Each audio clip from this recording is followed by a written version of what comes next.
Hi guys! Magandang umaga sa ating lahat. So, for today's video guys is walang kakaiba. Magagawa lang tayo ng banana juice. Kasi ang tagal ko na rin hindi nagagawa ng juice guys, no? So, ang juice kasi, fresh juice kasi guys, very healthy sa katawan yan. So, kailangan nating healthy ang ating katawan. So, ang katawan kasi natin, nalilinisan natin sa labas. Pero sa loob, hindi natin nalilinisan. So, magagawa tayo ng banana juice. Ang mga kailangan lang natin isang kalan at knife.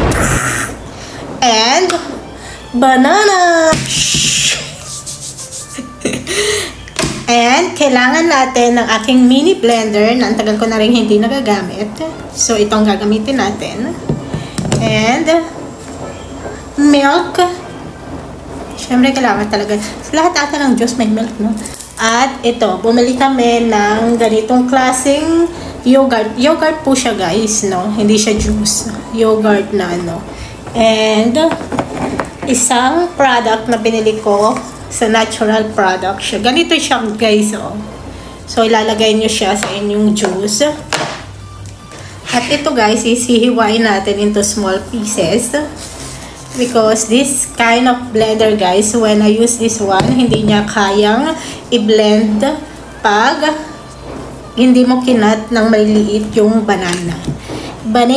So, kailangan mo siyang ikat ng maliliit para ma-blend siya ng bonggang-bongga.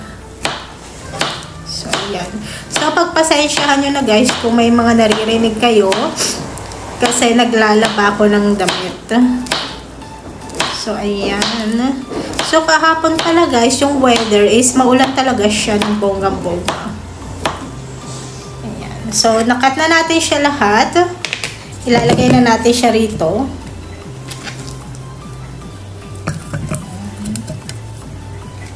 So, ayan. So, para sa atin guys na matatanda na, kailangan nating pangalagaan ang ating katawan. Oops. Ayan. Pagkatapos nyan is maglalagay tayo ng isang product na hindi ko na naubos. Kailangan maubos siya. Lalagay natin siya dyan. Nakikita nyo ba siya? Ganyan ang itsura niya guys. So, at lalagyan natin siya ng yogurt na ganito. Kailangan mo siyang alug-alugin. At buksan na natin siya.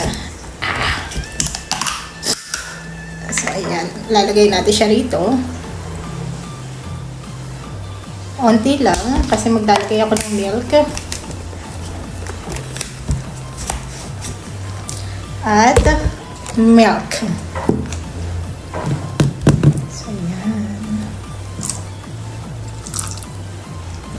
So, wala akong honey guys, no? Kasi before may honey ako kaso ubos na siya. So, i-blend na natin siya. Ganito, itsura niya. At ipipress lang natin dito.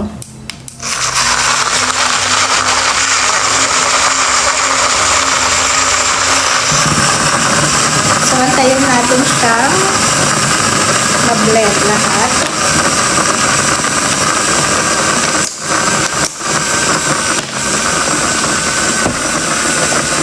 Tapos baso.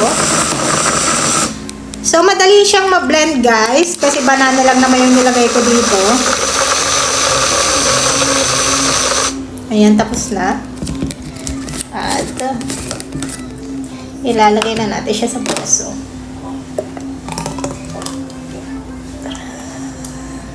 Hindi na-blend lahat yung banana guys, no? So, ayan. Let's drink banana juice.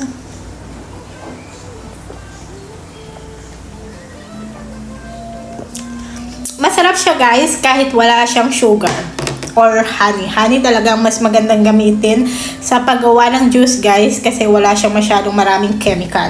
Sa sugar kasi, plain sugar kasi marami kasi silang nilalagay doon. So, pag magagawa kayo ng juice or anything na ganito, is gumamit kayo ng honey. Pure na honey guys. Maganda sa katawan. At minsan gumamit din kayo ng ganito kung wala kayong honey. Pwede siyang maging lasa ng ano, ng juice ninyo. So, meron siyang apple. I don't know this one. I think avocado or papaya and banana. So, mix na siya sa loob.